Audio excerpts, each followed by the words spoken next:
Oh, hey there. You've caught me in my onesie. I can't physically invite you in because, well, lockdown. But I can tell you about two really great books that'll keep you company over the next few days. See you in a bit.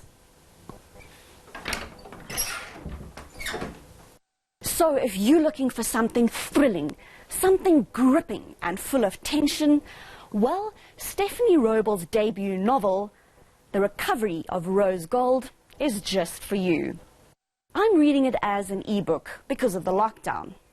This book is about a mother who's sent to prison for child abuse.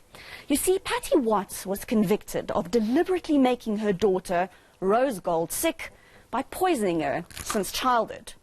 This syndrome is known as Munchausen by proxy.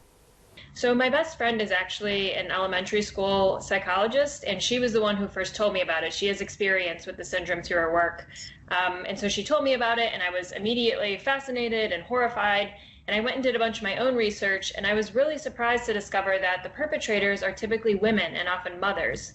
And you know, like, we think of the mother-child bond as sacred, but it's not in these cases, and I wanted to explore why that was. Poor Rose Gold was confined to a wheelchair and had to be homeschooled. Patty even cut off all of Rose Gold's hair.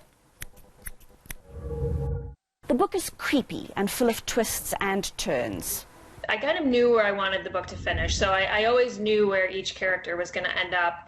And so it's kind of a matter of where they start, and you know where they start, you know where they finish, and then just sort of filling in the, steps along the way. There have to be, of course, moments where you think the character is going to succeed or get better, and then moments where you're pretty sure they're going to fail, and it's just kind of that roller coaster, which I think, especially for someone like Rose Gold, who's been socially isolated her whole life, who just doesn't know how to be in the real world, I think that would be the case, is, for every step forward, she takes 2 steps back kind of thing.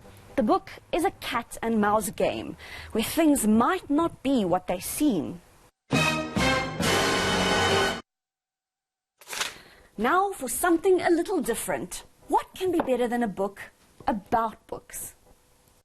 The Binding by Bridget Collins is bookworm heaven.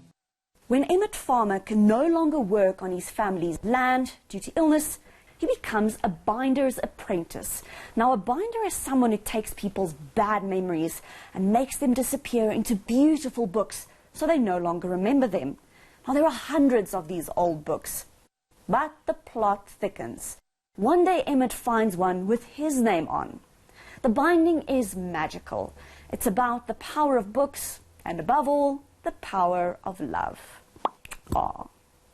So, if you're tired of building puzzles, or tired of coloring in,